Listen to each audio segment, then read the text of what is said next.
teacher, but I just changed the technology integration that I use with my kiddos. Um, my name is Nolda Reyes. I am a sixth grade RLA teacher at Isaguirre Middle School. And I love to incorporate a lot of technology into my teaching. I teach reading, but I also do a lot of cross-curricular. So I bring in a lot of math, science, social studies into my reading lessons. And the way that I do that is that I integrate a lot of technology. One of the things that I love to do, and it's not this session, it's another session that I'm going to do, but I do a lot of problem-based learning with my kiddos.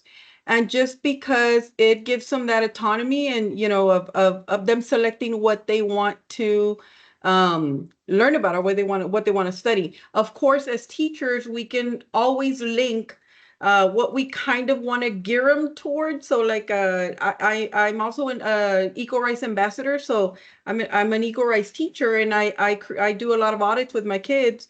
And I tell them that it's them that are creating these audits. But if you as a teacher say, you know what, we need to do something in our classroom, then we kind of gear them towards, something that we want for them to do, like say recycling or composting or a living wall or something in our classroom. So, and there's ways of doing that. One of the ways that I integrate or that I embed my technology use into my reading, and I saw that there was a lot of buying for my kiddos last year, is that I use two programs. One of them is called Minecraft for Education, and it is actually closed for our district. So our district does not allow us to use it unless you ask for permission. What I had to do to get it was that I had to go through my principal, give my principal a lesson, and then if he approved it, he went ahead and contacted the IT department, and IT opened up Minecraft for Education only for the select students that you want. Another one is Tinkercad, and Tinkercad is a part of the AutoCAD that high schoolers are using already. So some of them are going to reseed Tinkercad and AutoCAD in high school if they go through the engineering or architectural route. Tinkercad's open to everybody. There's, of course, always restrictions to some things that we do, and you'll see in a bit. So I'm going to show you. So again, thank you for coming to my session. And the way that I'm going to start with it is that I'm going to let you know that I gamify my classroom as much as I can. And the gamification is either through something that I created or stuff that my kids will create. There's a lot of programs that we can use like Scratch, or we can use the Google Slides and create games or gamification in order for them to review their lessons or even submit some of their projects. Like I said, I do a lot of problem-based learning. So gamification, of course, is just a pedagogical strategy to bring the elements of games into your teaching. The ones that I love to use are Minecraft, because it's something that the kids already use at home and they're very, very, very aware of. And they're very knowledgeable in using it. And then, of course, I use Tinkercad. So I'm going to show you some of my kiddos. Well, I'm going to show you this. So this one I'm not going to touch too much on, but VR is another thing that I use with my kids. What they do is that I read a passage, and then they have to create, instead of doing their student journal or doing sketching, they go into Minecraft and they can literally create what resonated the most with them using Minecraft for Education. You can put them in a room all together with you, and you all can create a whole entire world with the kiddos, or they can have their own world, and then they create and they submit to you through a student quill book. It's called the quill book in Minecraft, and it's just a student journal, but they submit it to you through PDF. So Minecraft links to Tinkercad, and of course, it links to our VR sets. All of these stuff, like the VR sets, I didn't pay for that. It's things that I go look for grants, or I look for, I do donors choose, or I will do, oh my God, the PSJA Education Foundation, and they actually funded a 3D printer last year because we're using it to expand on our outdoor garden there at Isaguirre. So how to gamify reading language arts, integrate Tinkercad, Minecraft for Education, and VR into reading and language arts can transform traditional lessons into immersive, interactive experiences. So I'm going to go to this one, and VR. One of the ways that one of the ways that I use it is that I have my kiddos to create those eco audits for EcoRise, we fly drones outside that actually got donated through United Airlines, and they do a geographical study of the area that we want to build on, or that we want to expand on, or what's the need, what we have there, what's the problem that they find. And then they bring all that data into the classroom, and they analyze the data, and they say, and they come to a consensus, and they say, okay, this is what we want to target. Last year, we targeted building raised beds. So we actually got 10 raised beds, thanks to our amazing 8th grade math teachers, Mr. Robles and Ms. Rocha. They were so willing to go out there in the 120-degree heat. That's what it felt like. And they had those 8th graders building, and they actually did a lot of their star review through the build that they did. And of course, we ended up with 10 raised beds, which our kids planted crops on. So for that to happen, they actually went out there with the drones, and they came in. I do use the VR so they can do 360 virtual tours of places that, like our area. Our area is an urban heat island. So I tell them, go look for something that's 360 urban heat island, and how they fix that issue. What are they doing to bring down the temperatures? What are they doing to what plants will grow? What plants are native to our area that will grow in the heat that we have right now? So when they're done with that, the VR experience comes in also when I take them back out there, and they actually, some of those that have those new phones have those cameras that will record in 360, and then they create videos and they will share them with the other students. So VR is very, very useful. I like to immerse my kids in VR also for my EB students. This EB students, there's one that I love to play in VR, that it just gives them directions in like 3 steps. And then if the student doesn't get it, it'll go down to 2 steps, 1 step. And, for our EB students, or you can do gallery walks where you can actually create a virtual reality classroom, and they have to go in there, and they have to they have to tell you what they're seeing in those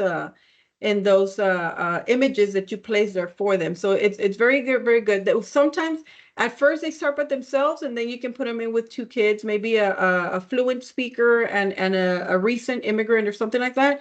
And the recent immigrant will eventually pick up a lot of the language. So this is a game that I love to play, and those are 2 of my kiddos.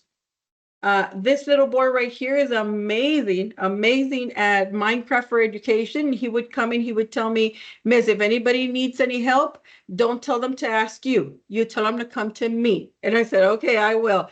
His dad actually teaches at our campus, and he did amazing with Minecraft for education. I really didn't want to use it at first because I don't play Minecraft. So I didn't know a lot about it, but I said, why not, dig into it and just try it, right? So this little boy actually helped a lot. He created a raptor, and then we went ahead and printed the 3D model of it. And well, he got to keep it. So what you're seeing here is that the kiddos actually don't need the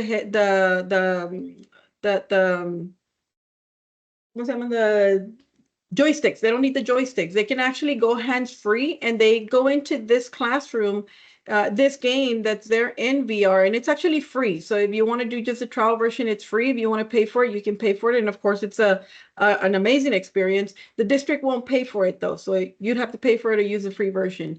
But it's very, very good because it'll tell them like, go change the lights on this one, and they have to go in there and it'll give them 3 steps, like step on the squares that are in the bottom, go turn on the candles, and then go change the lights here.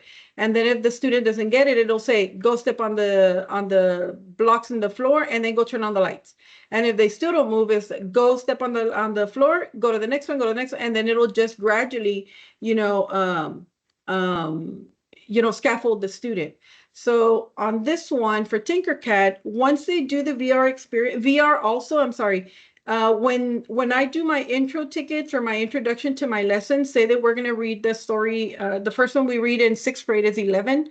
So in that one, I have them go search up anything that's related to that story 11 or to the author, and they try to find something that's 360. So when they find those things, they actually immerse themselves into a birthday, or a little girl, or kids that are sad during their birthday, or what are things that, teachers in the classroom that are, in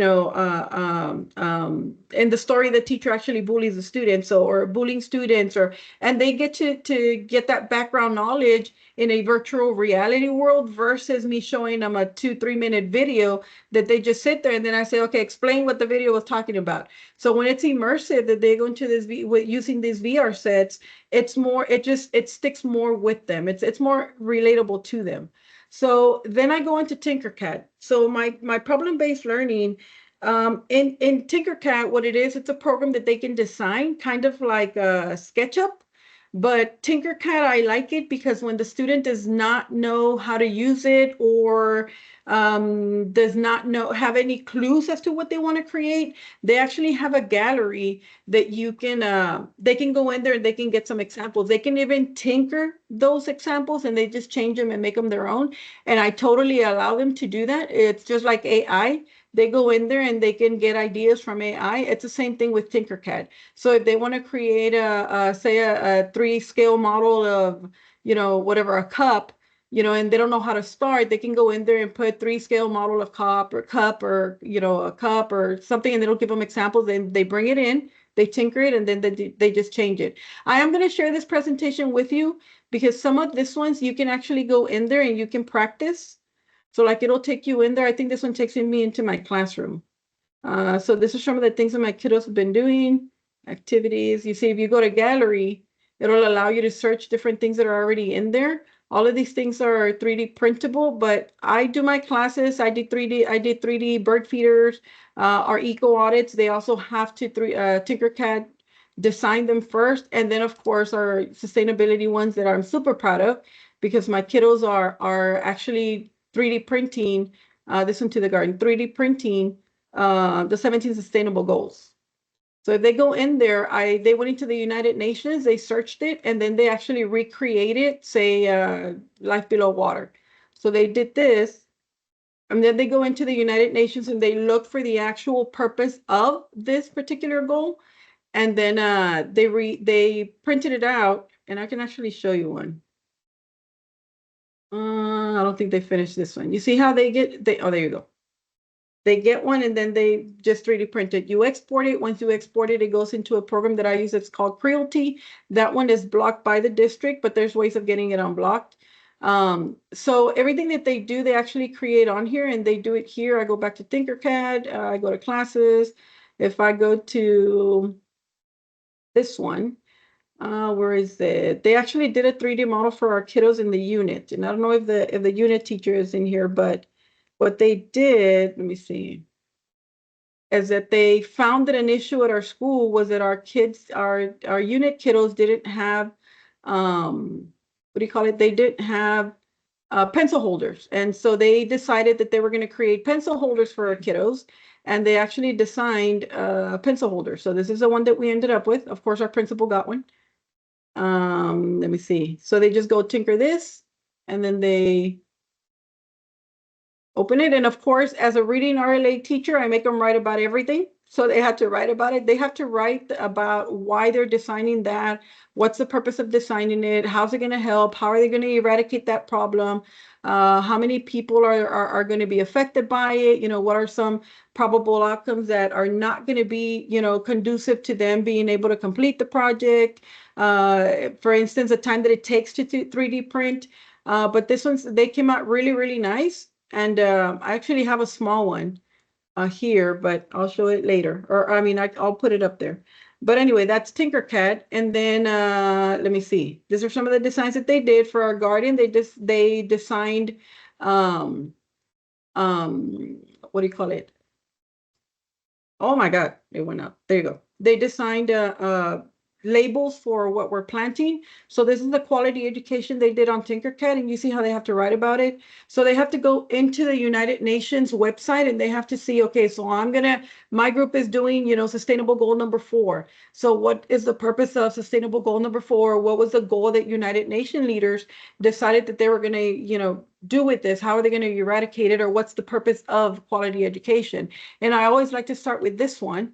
When I introduce sustainability to my kids, they actually 3D printed the entire garden that we've created. Our kids built tables to sit outside. And I said, anything you see out there that we're adding, you have to recreate it, and they come. Now, I don't do it during my lessons because I cannot take time away from what I'm teaching. The way that I introduce this, or I integrate it, or I embed it into my classroom, is that I do a lot of rotations. So in my rotations, one rotation is just for this. So they literally only get about 20 minutes, 25 minutes per rotation. So the group gets 20 minutes to work together, and that includes the planning, the drafting, the designing, the writing, the creating, everything. And then comes the 3D printing, which takes forever. So, it's very, very resourceful, I think, for me, because I do introduce the reading. They have to do a lot of research. I do the writing, and they have to follow the writing process. And then they have to, justify everything that they're doing and why they're doing it. And there must be an end goal and purpose for what they're doing. So Minecraft for Education also, this is a gamified learning with Minecraft. Minecraft for Education is very, very useful, and I like it. And again, this one also has a link. I liked it just because as a teacher, you can go in there. We really don't need access to it, but you just can't bring your kiddos into your class unless you actually ask the district for permission to open up for your kids. So when you go to Minecraft for Education, let me see, I go through Open Web Store. If not, it's blocked. And I go in there and I open it. It should allow us to see my class, unless it takes forever. Let's see, I'll come back to it. Let me finish it and I'll come back to it. So how do I use Minecraft for Education in my classroom? It provides a dynamic platform for creating and exploring virtual environments related to literature. So Tinkercad, VR, and Minecraft are three programs that totally link together.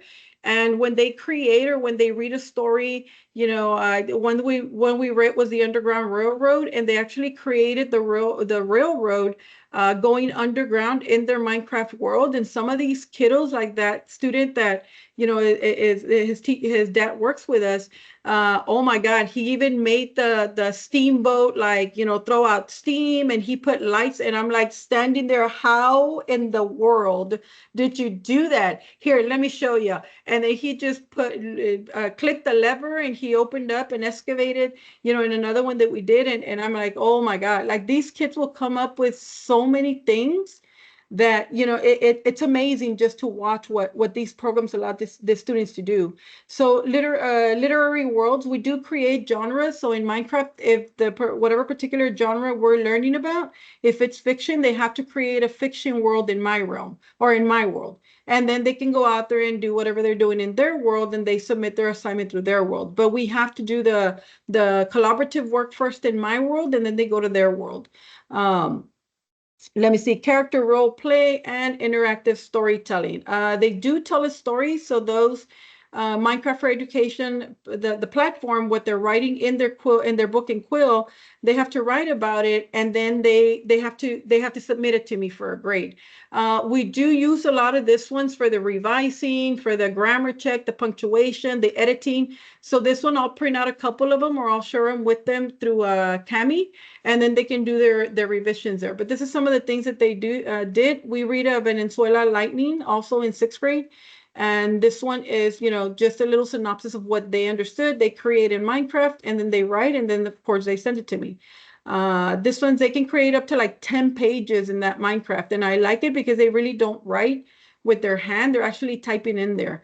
And it won't give them the mistakes like Word does. So I like for them to make those mistakes, because during the editing and revision process, those are things that we're looking for. And then I go back and I said, you see, that's why we always have to write it down first. We have to use our thesaurus. We have to use our dictionary.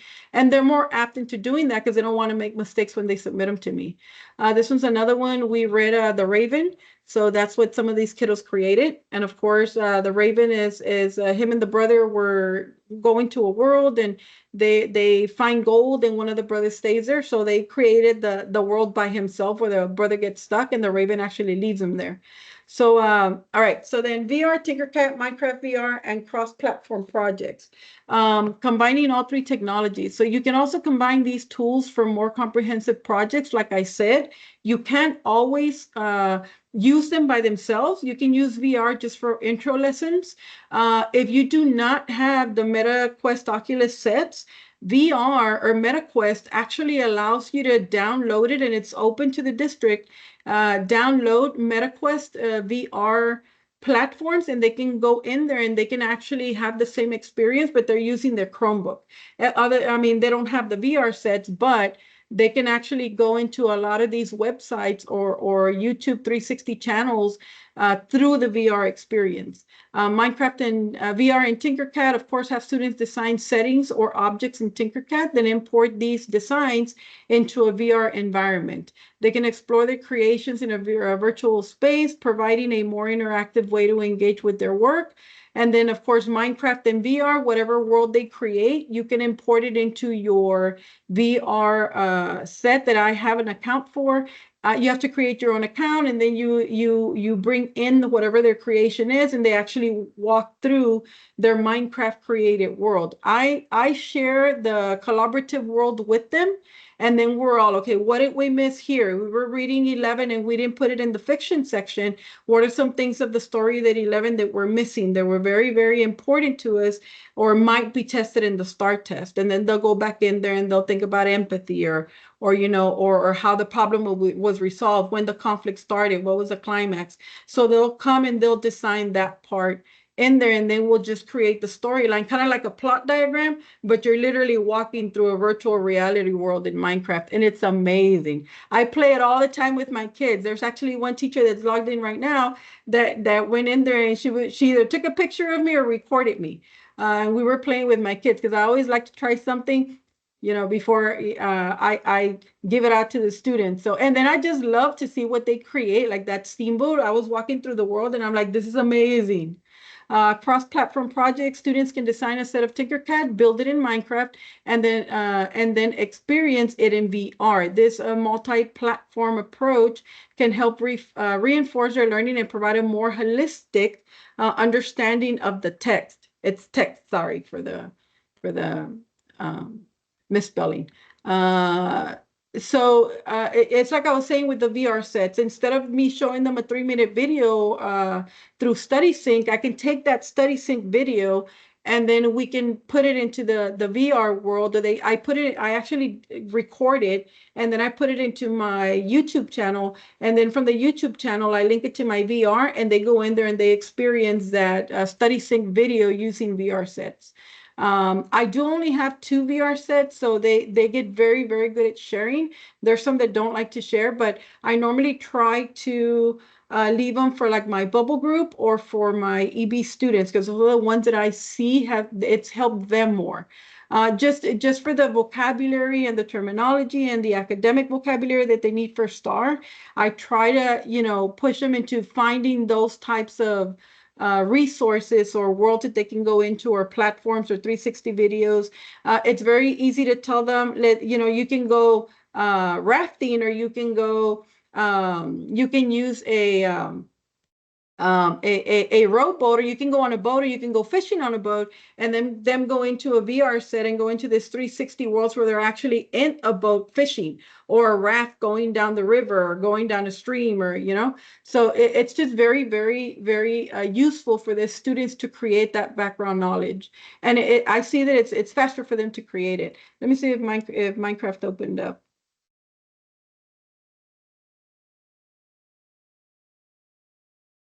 You have to search it.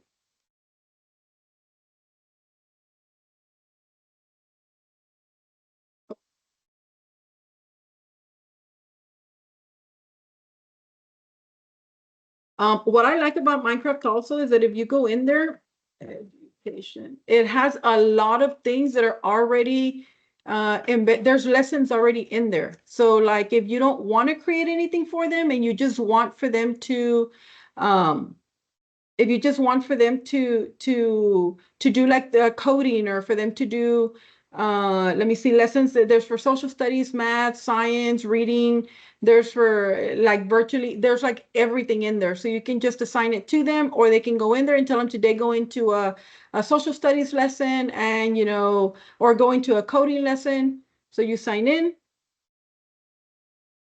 Let me see. It does take a while to log in, and some of this, sometimes it frustrates the students, but as long as they're able to use it, I mean, they're willing to wait. So you play, and then of course, if you go here, you can go into my world, so you can go into lessons. And if you go into lesson, well, here's a world that I created, one per class. And then if you go into lesson library, you actually have like subject kits. If you go in there, you've got math, computer science, you've got esports, digital citizenship, like anything and everything. There's even sustainability. So for us that are having issues trying to teach or integrate that sustainability part of that the district wants for us to embed, this is a very, very easy way to do it. Social, emotional, art, design, equity, history, there's everything in there. And then you click on one and it'll give the students lessons, or it'll give them uh, um, little mini lessons that they have to complete at the end. Starter worlds, their monthly build challenges. You can also give them challenges. And like I said, Minecraft for Education will link with VR, and it will link with your Tinkercad. And then that Tinkercad account in VR and stuff like that, you can 3D print it. So I'm going to exit this one. I'm going to share it with you, and y'all can join in it anyway and see it. Play around with it like I do with my kiddos. So I'm going to go here, and let me see. They told me to leave time for Q&A. So thank you for joining us today. So I'm going to share this one. Jose, Joe, I can just link it. I mean, copy and share it, right? Post it. Paste. And let me see. They also told us to put this one. Copy link address. So before y'all leave, if y'all can fill that one out. But this one, this is my email address. Again, I'm Erizaguirre. I did provide the links for if you want to go in there and you want to see what are the types of, like this one, MetaQuest experience. That one will let you see a lot of the lessons that you can do without using a MetaQuest Oculus sets. So the kids can literally open it up in their Chromebook and they can go through the lessons. Or they can go through the experience. It's just not with the VR sets, but it'll give them also many lessons to do or complete. Explore on Chromebooks directly. Yep. Okay, so let me go back. So I don't know if anybody wants to ask me anything. Let me stop sharing. If you click on this ones, they have the links also. If you want to go in there, you want to see it, Tinkercad, or if you want to go into VR, you can go in there. So 3D print. My 3D printer that I use, you have to use a print program that is called Creality. Creality is blocked by PSJA, but you can either use, while they open it, you can use your own hotspot, or I have a hotspot for the kids that they use, and they just link the Tinkercad and they send the 3D print, whatever they're going to 3D print, and they start creating their little worlds or their character, and then we just start creating genre worlds in the classroom itself. This year they did the 3D printing of the sustainable goals. They did the pencil holders for the unit kiddos. They did a lot of things. They did little rocks and little pavers for our garden outside. So I don't know. Do you have any questions? Let me stop sharing so I can see y'all.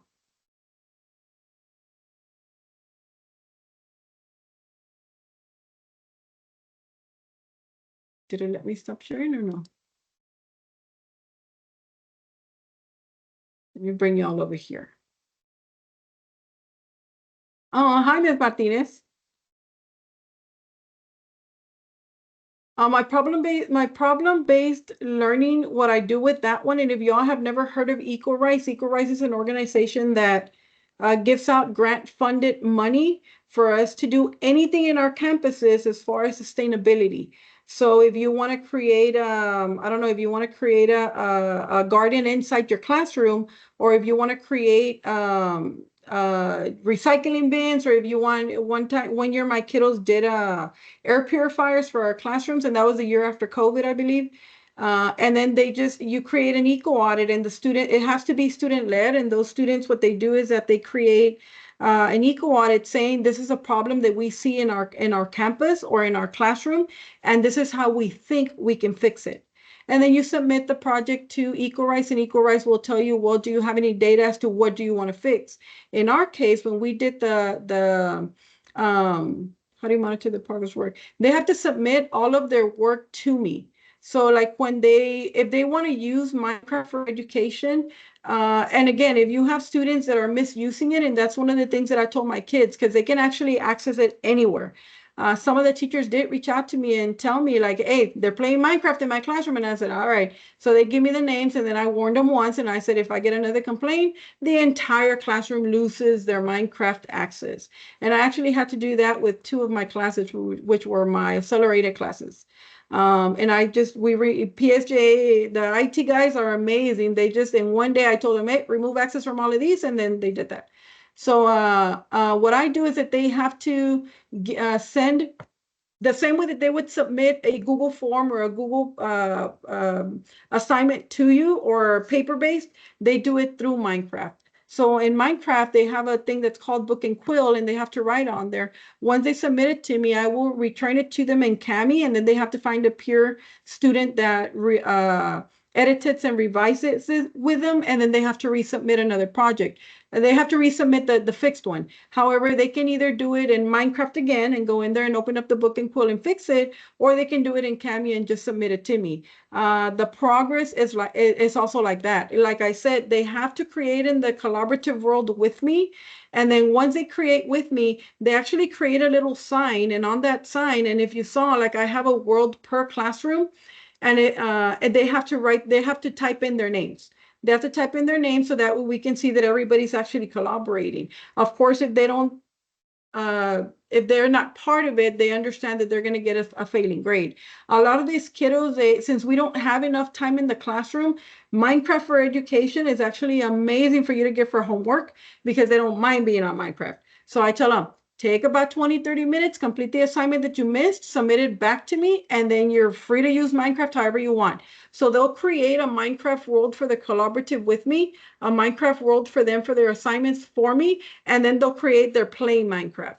What's good about this one is that it's the latest version. So the parents don't have to pay for it. It's completely free for us here in PSJA if they open access to you. And it's the latest version of Minecraft. So yeah, they love that. Do you provide students with a rubric for projects assignments? I sort of do. I'm not going to say that I do because the kiddos themselves have to create their own, their own rubric. So the only thing that I give them is, what is the issue that you're trying to fix? Give me a question or create a problem question, and then create your planning, what you're going to do with it, and then just how you're going to fix it. And it starts very, very like they come up with so many things. Oh, miss, one of the students wanted to do a little robotic. He wanted to 3D print a little robot that would actually go around the entire campus and see if they could detect anybody with vapes.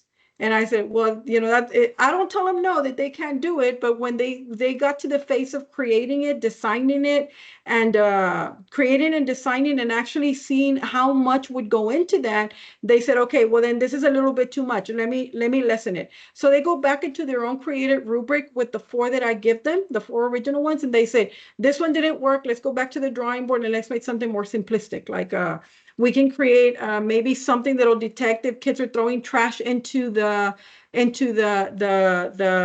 hand washing stations in the restrooms. I said, okay, go ahead. So then they do it, but since it's only 20, 25 minutes, like I said, during the class in that rotation, it does take a lot of time. So sometimes the kids, I try to help them, but I try to stay out of it as much as I can. In order for you to get that money from Equal Rights, it has to be 100% student led. That's why I don't like to give a lot of rubrics to them. I just give them the basics. You got to find a problem that's either in the classroom or in the campus. What's your problem question that you're asking yourself? Why is it a problem? How are you going to fix it and design it and fix it? And did it work or not? And then they have to present. One of the ways that they can present their project is using Minecraft. I, however, allow them to use Minecraft, the regular the 3D fold. They can use Minecraft, 3D fold, Google Slides, Canva, whatever they want to present it. 98% of the kids will use Minecraft to send in their presentation. And that's how who was it? Erica for the progress. That's also how I do grade them in these projects, because it's something that I'm asking them to do on the side. And it's something that's very engaging to them. But parts of that, in that I do give them a rubric for it. They have to research, they have to read about it, they have to cite the research that they're using. It can't be plagiarized. They can paraphrase, and they have to write, and they have to edit, they have to revise. So all of those things, they're sending them to me. And then I sit there and I'll kind of help them when they come to my rotation. I'll take 5 minutes. Let's see, which ones did you all submit today? And then, of course, we go into the lesson that I do with them. It's very, very engaging, and there's a lot of buy-in. I think my behavioral issues in my classroom went down to maybe 2%. One thing that I do tell them is that I love to gamify my classrooms, and I love to do technology, but if it is not working for our classroom environment, we're going to go back to paper and pencil. And yeah, it works like if you turn down a light switch, because they don't want to get rid of that gamification. They don't want to get rid of all those other different ways of us integrating technology into our classrooms or into our lessons and their learning. Matt Miller was saying something about AI this morning, and I was listening to him. If you didn't get to join his session, go back and see the recording, because it was amazing. A lot of teachers, we complain about AI, but if you really think about it, AI is scoring their writing. So the best thing to do is teach them, how is AI going to score my writing? What is AI looking for? When they do the Minecraft and they submit to me through PDF, they can actually upload it to, I used to use ChatGPT. I'm done with ChatGPT. I use Claude AI now, and Claude AI is amazing. You get Magic School. Magic School allows you to upload PDF, and it'll actually revise it for the students, and they can write it, and then they can put it into AI, and then AI will revise it for them and say, okay, what were the revisions that AI gave you? So it's amazing what technology can do for us now, or how technology is actually facilitating a lot of our teaching. Sometimes as teachers, we think that it's going to be a lot more work, but it really isn't. It really, really, really facilitates our planning. It cut down my planning time, I would say, by like 60%. So it's amazing what we can do with technology. Guided questions for self-directed learning inquiry. Yes, guided. Yes, they have to. I don't like to give them the questions. I do post my question stems, but I think that it's more engaging for the students, for them to create their own questions, because I'm not in their head, and I don't know what question they have or why they selected to do. One of the kids wanted to do solar paneling, solar panel light posts in our garden, but we're never there at night. And I'm like, okay, so, I said, why?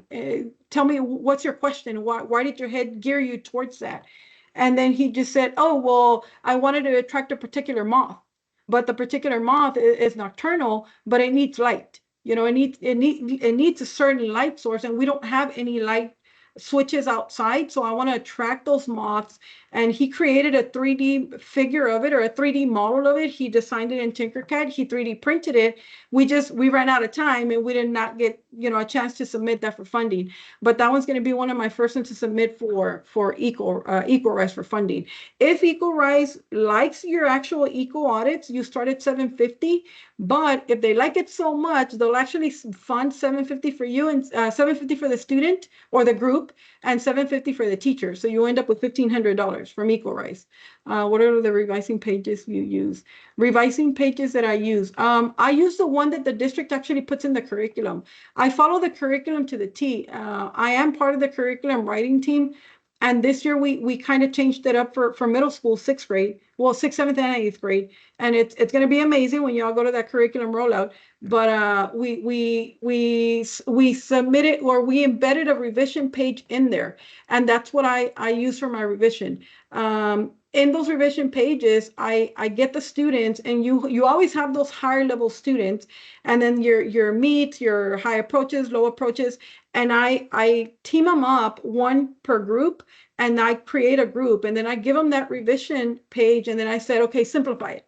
If you don't understand it like this, what is it trying to tell you? That high level student will literally bring it down or structure it to where your high did not meet or low approaches will totally and completely understand it. I'm a faith believer of nobody can teach the students the way they can teach themselves.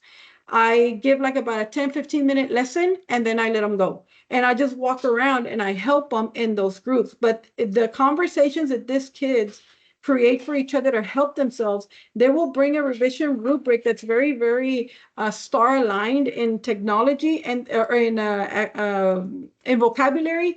And they will literally, I'm sorry to say it, but they will dumb it down to like a third grade level. And then slowly they will scaffold to fourth grade, fifth grade, sixth grade, you know, until they get to that star aligned academic vocabulary. This should be used as an incentive for the story of those who complete it. Yeah, I mean, it actually is an incentive because if they're not, if they're messing around with it, or if they're not doing what they're supposed to be doing, I actually get rid of it. And I had those two classes that I used it for about a week. It just wasn't working. So I just got rid of it and they were very upset that I got rid of it. But I said, look, guys, it's either we can do it the old fashioned way, we could do it in the gamified way, or, you know, I mean, which one are you going to choose? And I don't think they believe us at first. The sixth grade teachers are coming from fifth grade and I don't know them until I guess they try us, you know, but I guess, you know, when I take it away, they're like, oh, she wasn't kidding. And then they never get it back. They can't work with a partner from my classroom, from my regular classrooms that have that have access to Minecraft, and then they see what they're missing. So they'll come back. I do have a couple of them that I reopened access to, and there were my higher bubble group students that I saw it helped them amazingly. VR is something that's very difficult to integrate also, Erica, because I only have 2 sets. And in my groups, it's groups of 4. This year, I think I'll apply for funding, and if I don't get funding for them, I'll just do a donors choose. I do fly drones with them. The drones, I do not have time to take them out during the school day, so I do it a morning drone fly, an after school drone fly, or I literally go during one of my free conferences or during lunch. So I'll go, they go eat, like they'll eat in 2 minutes if they know they're going to drone fly. And then I integrate a lot of the agriculture, geography, the math, the data, the analysis, the writing, the reading, the research. And it's amazing to see. I partner up with a lot of our organizations here too. Texas A&M Kingsville, Texas A&M College Station, with our Master Gardener in out of San Juan. And there's the Ag Life out of Edinburgh and Westlaco also that are amazing, amazing people. So yeah, it can be used as an incentive, but it's actually very, very,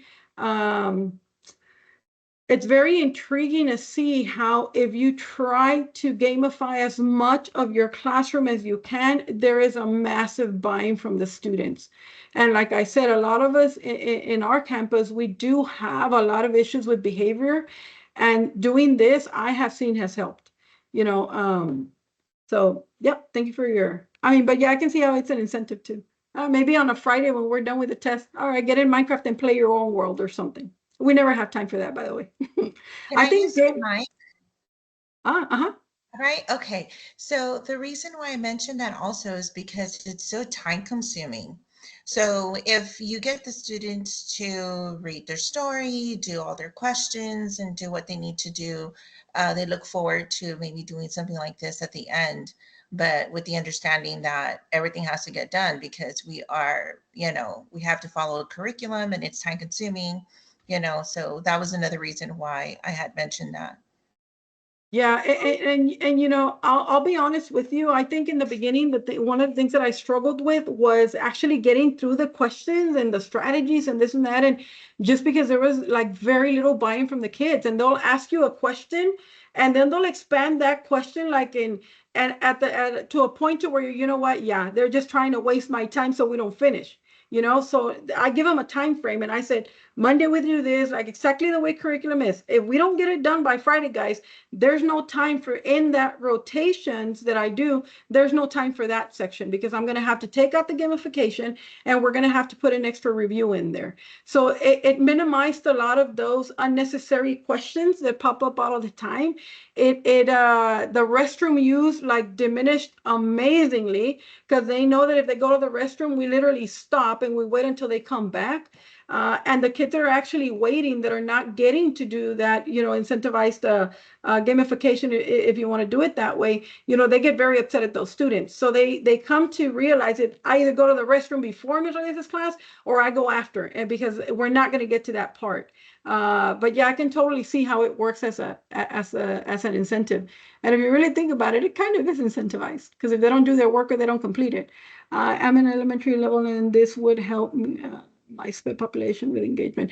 It's amazing that the VR section of it, even if you don't have the VRs, if you go into YouTube and just search a 360 video, the experience that the students get is very different from us just giving them the work. So the way I do it is that my first 3 weeks, I literally teach them everything, the way the classroom's going to run, the way we're going to do the questions, the way we're going to search the videos, the research sites that they can use, which is normally just Google Scholar, and Claude AI is what I limit them to, and ChatGPT, of course. But they do have to cite that they're using Claude AI, and they have to cite that they're using ChatGPT for me, just so I can see what the revisions were. They submit before they submit into ChatGPT, and then they submit afterwards, and we'll sit together and we'll pick one or two, and we'll say, okay, let's see what were the revisions. How could we revise it better? What is something that AI is looking for that we didn't put in our original writing? And I think this leads them more into how are those writing tests, or the writing now, how is AI going to score these writing ECRs and SCRs. It's looking for particular academic words. AI is not really, like, Miller said earlier, it's not, it's a dumb program, is what it is. But kids are going to use it. They're not going to stop using it. So all it's looking for is, if the question is asking you something and it's asking you in a particular genre base, it's looking for those star-aligned words. And if they don't come out there, guys, are going to score low. Those ECRs and SCRs will not be rescored by a second individual unless they score very, very low. And even if they score very low, there has to be something submitted through the district, in order for them to get rescored. If you feel that the student should have gotten something higher and they didn't, of course, we can do that with TEA. But yeah, if they're not writing those particular words that AI is looking for, they're going to score very low. So the best way that I've seen that they can get a very high score in those writings is by letting them use AI. It's just don't use it to cheat, because you're not going to be able to use it in the STAR test. But they start seeing what the structure that AI is looking for, because AI will totally restructure their writing. And they're like, oh, okay, so let's pick another topic. And that's why I have them write about, in Minecraft, I have them write, when they're doing the research projects. I have them write when they're doing the garden, when they're doing the problem-based learning, when they're doing anything that they're doing, they have to, write about it. And those questions that they give you are very useful, because they start seeing, wait, how is STAR going to question me? So if you literally post their questions in the classroom in the beginning of the year, mid-year, and end of year, you will see how the kids progress from the question critical thinking aspect of their analysis or their way of thinking to how they end up right before the STAR. And it's amazing. Yeah, I mean, I only use one station for technology and all of this. All the other 5 stations are totally curriculum based. I mean, I do link my technology use with curriculum, but all the other ones are the study sync and the one with the teacher and the writing and the grammar and the revision and everything, all of that. But I've seen a lot of buy-in when there's that one station that offers technology use. It's amazing. Let me see. Yeah, I shared that link with y'all. If y'all have any questions, if it's either about the technology or how I integrate it, guys, or how I integrate my project-based learning, that one, if you're a 6th grade RLA teacher, that one I'm actually going to use it for best practices. I'm going to have a training on how I integrate problem-based learning, which is very different from project-based learning, in the best practices. I'm going to have a session on that.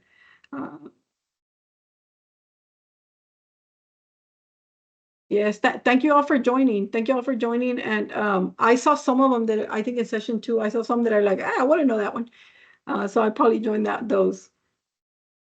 Yes, if you can all fill out that session evaluation before you all leave. And if you all have any more about EcoRice, if you all have any more questions about EcoRice and how to get that money, last year we were granted $25,000, guys. We only got 17,000 into PSJA.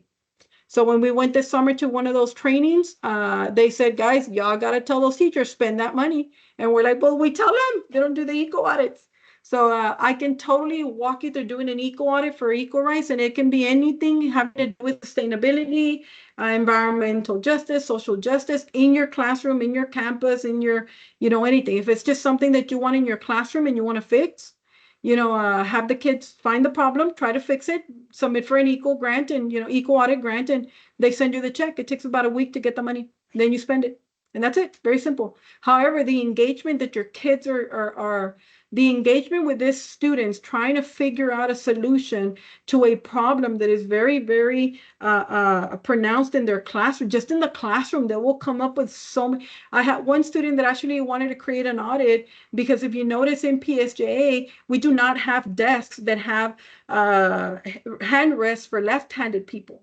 So he wanted to get money to create an attachment for left-handed students, and they went and they did the research and they questioned, they got the data, and we actually have about 36 left-handed students in 6th grade last year, and we don't have left-handed desks. They're all right-handed hand rests.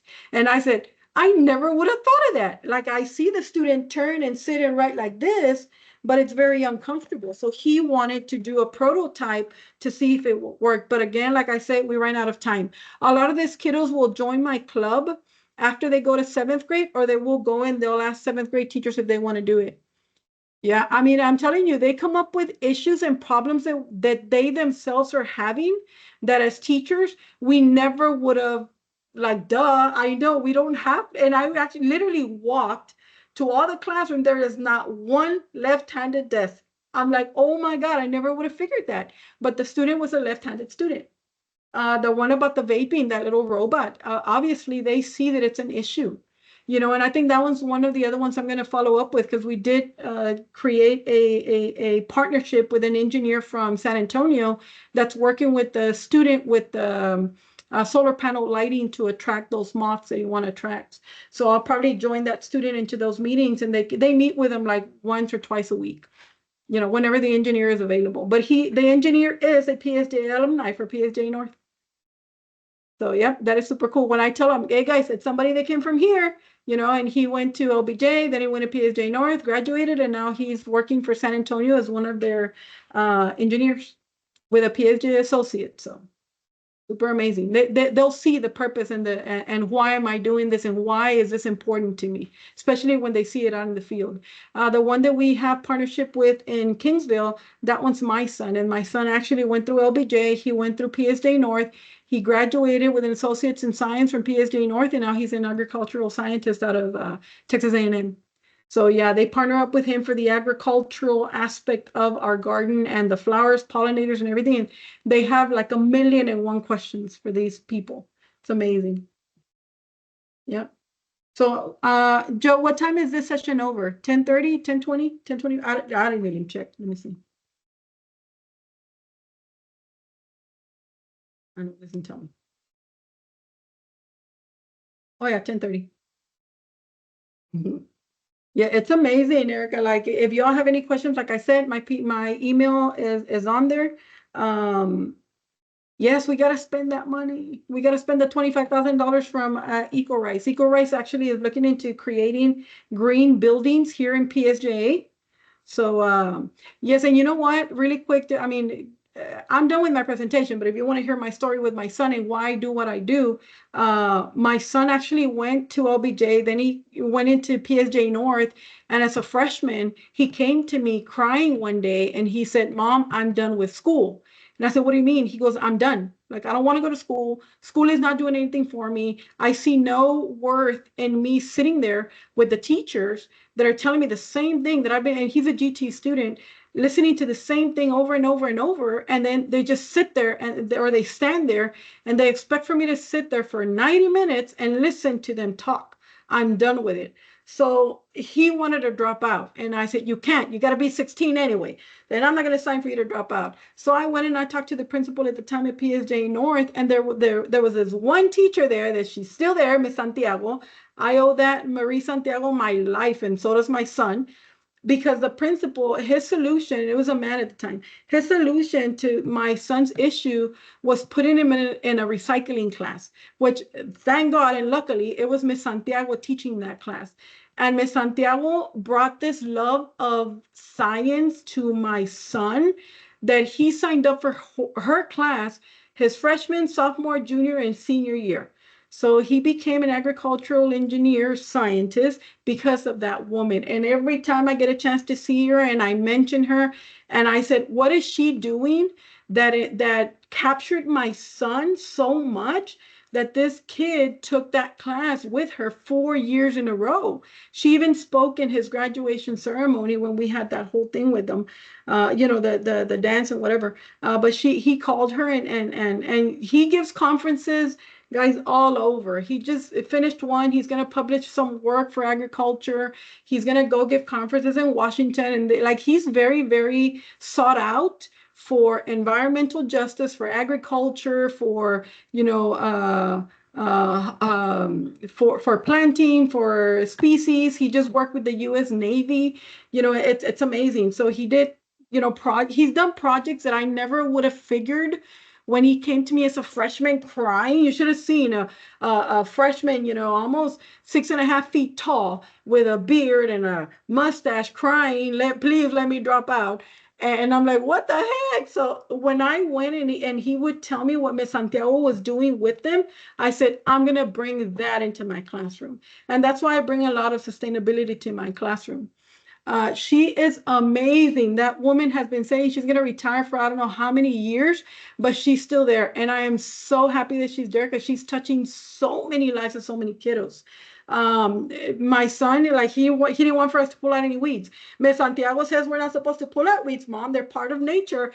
Now that he's working as an agricultural scientist, now he understands why some weeds are actually invasive. There's many students loved him. Yeah, he's amazing. He subbed a lot for Garza Peña, for Dodines, for Isaguirre. No, he never subbed for him. But yeah, he actually, a lot of kiddos that were in Garza Peña that knew him, that are now in high school, have reached out to me because they want to reach out to him. They want to go study science the way he did. I said, what did you do that you got this kid intrigued? So I do a lot of those things that these teachers that are very, very productive are doing, and that they engage the students. I mean, a recycling class. I'm like, really? I said, because you can leave half day and go to the recycling center. He goes, no, Mom, that's not it. It's the way she's teaching the class. It's the way she's engaging us. She gives us 5-10 minutes of what we're supposed to do, and then she just lets us go with it. And we're never wrong. Nothing's ever wrong. None of our questions are wrong. It's just amazing what this woman is doing. So he mentions her everywhere. Us too as parents, but mostly her, which I'm okay with because, as a teacher, you kind of want to be that kind of teacher that impacts students that much. But yep, he owes his career right now and where he's at right now, working for the U.S. Navy, out of Kingsville, because of that woman. So she is amazing. If any of y'all know PSJA, just mention Ernie Reyes to her. She will never forget that boy. She's an amazing teacher. Yeah, he's an amazing son. My kids are very good. I can't complain.